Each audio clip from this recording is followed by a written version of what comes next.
നമസ്കാരം സുഹൃത്തുക്കളെ, ഇന്നത്തെ ജ്യോതിഷ പങ്ക്തിയിലേക്ക് സ്വാഗതം. നമ്മൾ കഴിഞ്ഞ കുറേ ദിവസങ്ങളായി വിവാഹ പൊരുത്തവുമായി ബന്ധപ്പെട്ടുള്ള കാര്യങ്ങളാണ് ചർച്ച ചെയ്തുകൊണ്ടിരിക്കുന്നത്.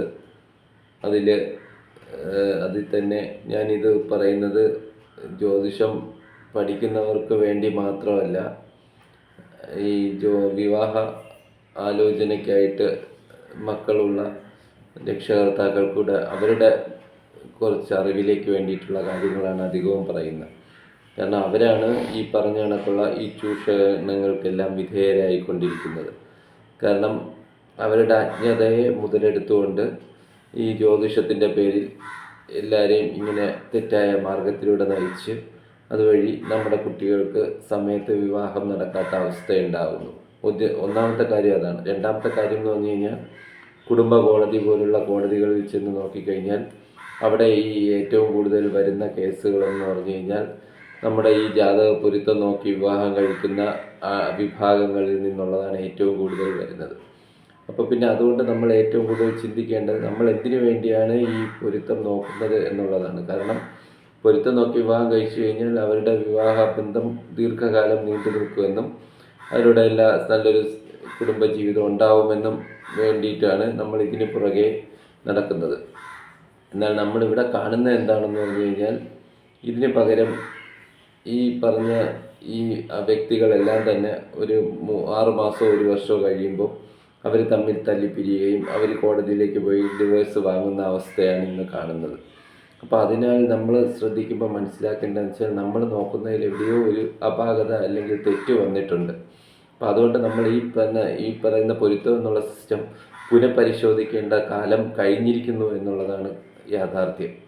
അപ്പോൾ അതുകൊണ്ട് അതാണ് ഞാൻ ഈ അധികവും ഈ പല കാര്യങ്ങളും ഇതിൽ എടുത്തു പറയുന്നത്. കാര്യം രക്ഷകർത്താക്കൾ അവർ തന്നെ ജാഗരൂകരാകേണ്ട കാലമാണ്. കാരണം അവർക്കാണ് ഈ ഒരു വിവാഹം നടക്കാൻ വേണ്ടിയിട്ടുള്ള ഭാരിച്ച ചിലവോടുകൂടി ഒരു വിവാഹം നടത്തിയിട്ട് അത് കഴിഞ്ഞിട്ട് ആ കുട്ടി അല്ലെങ്കിൽ ആ പയ്യന് വീണ്ടും ഒരു ഡിവോഴ്സിലേക്ക് ചെല്ലുമ്പോൾ ഭാരിച്ച സാമ്പത്തിക നഷ്ടവും പിന്നെ മറ്റുള്ള പല രീതിയിലുള്ള നഷ്ടവും മാനസിക പീഡനവും എല്ലാമാണ് ഉണ്ടാകുന്നത്.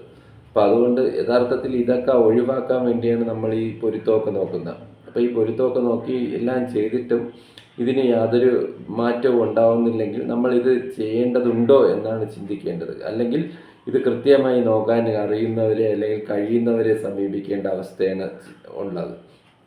കാരണം നമ്മൾ ഒരു രോഗം വന്നു കഴിഞ്ഞാൽ നമ്മൾ ആദ്യം നമ്മളെ കുടുംബ ഡോക്ടറെ ആയിരിക്കും ആദ്യം കാണിക്കുന്നത്, അല്ലെങ്കിൽ നമ്മുടെ അടുത്തുള്ള ഒരു സാധാരണ ഡോക്ടറെ ആയിരിക്കും കാണിക്കുന്നത്. അപ്പോൾ ആ ഡോക്ടർ നോക്കിയിട്ട് പരിശോധിച്ചിട്ട് ആ ഡോക്ടർ എന്ത് ചെയ്യും, ആ ഡോക്ടറുടെ കയ്യിൽ ഈ അസുഖം മാറുന്നില്ല എന്ന് കണ്ടു കഴിഞ്ഞാൽ നമ്മളുടൻ തന്നെ അതിൻ്റെ എന്താണെന്ന് കണ്ടെത്താനായിട്ടുള്ള നൂതന മാർഗങ്ങളിലൂടെ സമീപിച്ച് അതിൻ്റെ സ്പെഷ്യലിസ്റ്റ് ഡോക്ടർമാരെ കാണുകയാണ് ചെയ്യുന്നത്. അതുപോലെ തന്നെയാണ് ജ്യോതിഷത്തിലും ആവശ്യം. കാരണം ഈ എല്ലാ ജ്യോതിഷക്കാരും പൊരുത്തം നോക്കാനുള്ള സ്പെഷ്യലിസ്റ്റുകളോ ഒന്നുമല്ല. അപ്പം അതുകൊണ്ട് നിങ്ങൾ മനസ്സിലാക്കേണ്ട കാര്യം എന്ന് വെച്ചാൽ, നിങ്ങൾ കുറച്ച് നാൾ ഒരാളെ ജാതകം കാണിച്ച് അവിടെ നിന്ന് പൊരുത്തം ഉള്ള ജാതകങ്ങൾ കിട്ടുന്നില്ല എന്ന് കണ്ടു കഴിഞ്ഞാൽ തുടർന്ന് ഇതിൻ്റെ കൃത്യമായി ഇതിനെ സമീപിക്കുന്ന ജ്യോതിഷന്മാരെ സമീപിക്കണം. അത്തരത്തിൽ കഴിഞ്ഞാൽ മാത്രമേ നിങ്ങൾക്ക് കൃത്യമായ സമയത്ത് യുക്തമായ ജാതകങ്ങൾ കിട്ടി വിവാഹം നടത്താൻ കഴിയുള്ളൂ. പക്ഷേ ഇപ്പം സംഭവിക്കുന്നതെന്ന് പറഞ്ഞു കഴിഞ്ഞാൽ അതല്ല. ഓരോ വ്യക്തികളും പറയുന്നത്, അച്ഛനമ്മമാർ പറയുന്നത്, ഞങ്ങൾ 5 വർഷമായിട്ട് അല്ലെങ്കിൽ 8 വർഷമായിട്ട് ജാതകം നോക്കുകയാണ്, ഞങ്ങളുടെ കുട്ടിക്ക് ഇതുവരെയായി വിവാഹമായിട്ടില്ല എന്നാണ്. പക്ഷെ അങ്ങനെ വരേണ്ട യാതൊരു സാഹചര്യവും ഇല്ല. കാരണം നാട്ടിൽ ജനിക്കുന്ന കുട്ടികൾ ഇഷ്ടം പോലെ ആൺകുട്ടികളും പെൺകുട്ടികളും ജനിക്കുന്നുണ്ട്. പക്ഷെ എന്തുകൊണ്ട് അവർക്ക് ഇത് വിവാഹം ഇതിനുള്ള യുക്തമായി കിട്ടുന്നില്ല എന്ന് ചോദിച്ചു കഴിഞ്ഞാൽ അതിലെ ഈ പൊരുത്തം നോക്കുന്നതിലെ അപാകത തന്നെയാണെന്ന് പറയേണ്ടി വരും. കാരണം ഈ ആദ്യം തന്നെ അനാവശ്യമായിട്ട് ഈ നാൾപ്പൊരുത്തത്തിന് കൊടുത്തിരിക്കുന്ന പ്രാധാന്യമാണ്. കാരണം ഈ കുട്ടികളുടെ രക്ഷകർത്താക്കളുടെ കയ്യിലെല്ലാം തന്നെ കുറേ നക്ഷത്രങ്ങൾ അങ്ങ് എഴുതി കൊടുക്കും. അപ്പോൾ അവർ വിചാരിക്കുന്ന ഈ നക്ഷത്രങ്ങളിൽ ജനിച്ച പയ്യന്മാരെ കിട്ടിയാൽ മാത്രമേ അവരുടെ മകൾക്ക് നല്ലൊരു ജീവിതം ലഭിക്കുമെന്നാണ്. എന്നാൽ അതിൽ യാതൊരു കാര്യവുമില്ല. കാരണം 27 നക്ഷത്രങ്ങളാണ് നമുക്കുള്ളത്. അതിൽ കുറച്ച് നക്ഷത്രങ്ങൾ ഒഴിവാക്കി കഴിഞ്ഞാൽ, ഒരു 5-6 നക്ഷത്രങ്ങൾ ഒഴിവാക്കി കഴിഞ്ഞാൽ ബാക്കി എല്ലാ നക്ഷത്രങ്ങളും നമുക്ക് എടുക്കാവുന്നതാണ്. അങ്ങനെ എടുത്തുകൊണ്ട് ഒരു അപാകതയും കാണുന്നില്ല. ഞാനൊക്കെ ശരിക്ക് ഒരുപാട് മറ്റേ ജീവിച്ചിരിക്കുന്ന ഒരുപാട് വ്യക്തികളുടെ ജാതകങ്ങൾ ഇങ്ങനെ പരിശോധിക്കാറുണ്ട്. അപ്പം അതിലൊക്കെ തന്നെ നോക്കിക്കഴിഞ്ഞ് കഴിഞ്ഞാൽ ഇന്ന് ഈ പറയുന്ന നക്ഷത്രങ്ങളൊക്കെ തന്നെയാണ് ഇവർ എടുക്കരുത് എന്ന് പറയുന്ന നക്ഷത്രങ്ങളിൽ ജനിച്ചവരാണ് പലരും. അവരൊക്കെ തന്നെ വളരെ കാലം ജീവിച്ച് കുട്ടികളും കൊച്ചു മക്കളും ഒക്കെ ആയിട്ടൊക്കെ ജീവിക്കുന്ന ആൾക്കാരാണ് ഉള്ളത്. അപ്പം അതുകൊണ്ടാണ് ഞാനത് പ്രത്യേകം എടുത്ത് പറയുന്നത്. അങ്ങനെ ഒരു നക്ഷത്രത്തിനെ ഒഴിവാക്കേണ്ട കാര്യമില്ല. വളരെ കുറച്ച് നക്ഷത്രങ്ങൾ മാത്രമേ മാറ്റി നിർത്തേണ്ടതായിട്ടുള്ളൂ. അപ്പം അതൊക്കെ നമ്മൾ ചിന്തിച്ച് തീരുമാനമെടുത്ത് പോയി കഴിഞ്ഞ് കഴിഞ്ഞാൽ വിവാഹങ്ങൾ ഇഷ്ടംപോലെ നടക്കും. പക്ഷെ അതിന് പകരം നമ്മൾ ഈ പറഞ്ഞ കണക്ക് നമ്മൾ ഇതെന്താണെന്ന് മനസ്സിലാക്കാൻ ശ്രമിക്കാതെ, അതുപോലെ തന്നെ വേറൊരു കാര്യമാണ് എല്ലാ ജാതകങ്ങളിലും പാപസംഖ്യ എന്ന് പറഞ്ഞുകൊണ്ട് കുറച്ച് നമ്പറുകൾ ഇങ്ങനെ പറഞ്ഞു കൊടുത്തേക്കും.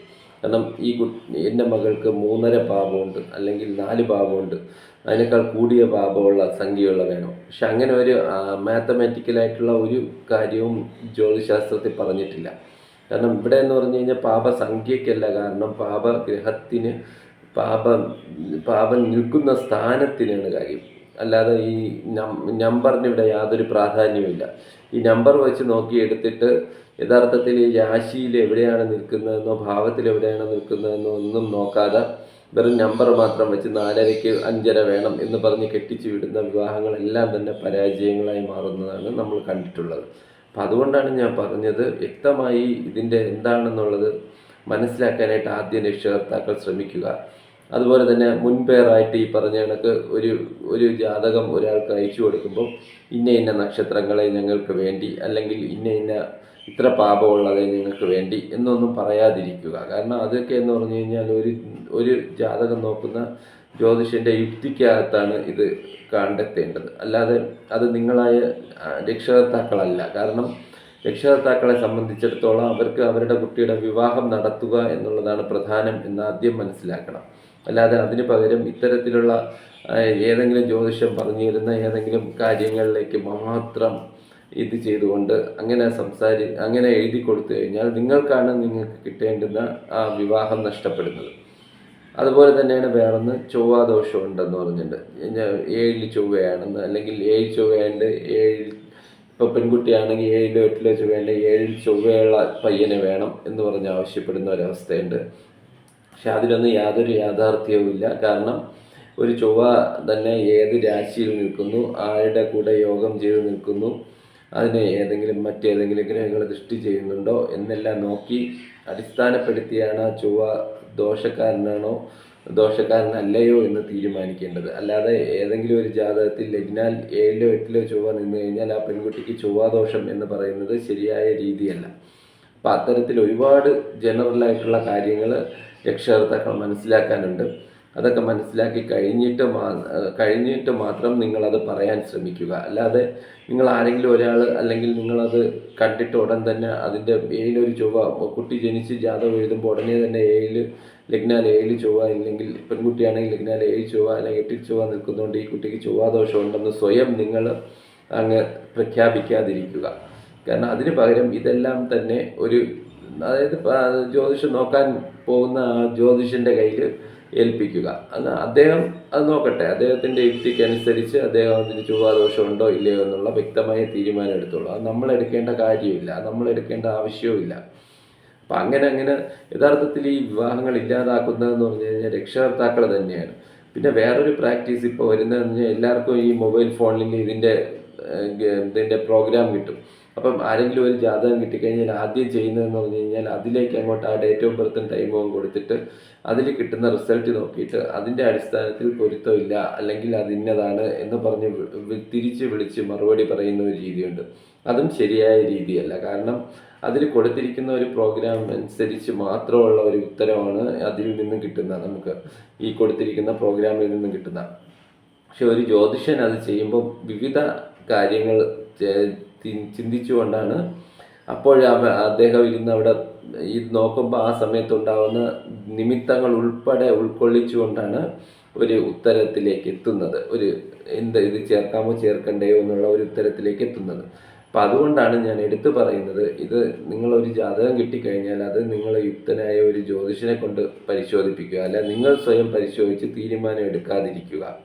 അതുപോലെ തന്നെ ഈ മുൻവിധികൾ ആദ്യം മാറ്റിവെക്കുക. കാര്യം ഇത്ര നാളുകളെ വേണ്ടി, അല്ലെങ്കിൽ ഇത്ര നമ്പർ പാപമുണ്ട്, അല്ലെങ്കിൽ ഇത്ര ഈ ചൊവ്വാദോഷമുണ്ട്, അതില്ലെങ്കിൽ എനിക്ക് ശനിദോഷമുണ്ട് എന്ന് സ്വയം തീരുമാനമെടുക്കാതെ അത് യഥാർത്ഥ ഒരു ദൈവജ്ഞനെ അത് തീരുമാനിക്കാനായിട്ട് ജാതകം കൊടുക്കുക. എങ്കിൽ നിങ്ങളുടെ കുട്ടികൾക്ക് ഇഷ്ടം പോലെ ജാതകങ്ങൾ കിട്ടും, വിവാഹങ്ങൾ നടക്കും. അത്തരത്തിൽ സമൂഹത്തിന് നല്ലൊരു നന്മയുണ്ടാവും. അതിനു വേണ്ടിയിട്ട് എല്ലാ രക്ഷകർത്താക്കളും ഒന്നുകൂടെ മാറി ചിന്തിക്കാനായി തയ്യാറാകണം എന്നപേക്ഷിച്ചുകൊണ്ട് എൻ്റെ ഈ വീഡിയോ ഇഷ്ടപ്പെട്ടെങ്കിൽ നിങ്ങൾ ലൈക്ക് ചെയ്യുക, സബ്സ്ക്രൈബ് ചെയ്യുക. അതോടൊപ്പം നിങ്ങളെ കമൻസുകൾ എഴുതുക. അതോടൊപ്പം നിങ്ങൾക്ക് സംശയം ഉണ്ടെങ്കിൽ എൻ്റെ മൊബൈൽ നമ്പർ ഞാൻ ഇതിൻ്റെ ഡിസ്ക്രിപ്ഷൻ ബോക്സിൽ കൊടുത്തിരിക്കും, അതിൽ ബന്ധപ്പെടാവുന്നതാണ്. വാട്സപ്പിൽ ബന്ധപ്പെട്ട് കഴിഞ്ഞാൽ നിങ്ങൾക്ക് അതിൻ്റേതായ ഉത്തരം നൽകുന്നതാണ്. അതോടൊപ്പം നിങ്ങളുടെ മറ്റുള്ള ബന്ധുക്കളെയും സുഹൃത്തുക്കളെയും സബ്സ്ക്രൈബ് ചെയ്യാനും ഈ വീഡിയോ കാണാനും അതിലൂടെ നമുക്കൊരു സാമൂഹ്യ മാറ്റം ഉണ്ടാക്കാനുമായിട്ട് എല്ലാവരും ശ്രമിക്കണം എന്ന് അഭ്യർത്ഥിച്ചുകൊണ്ട് നിർത്തുന്നു. നമസ്കാരം.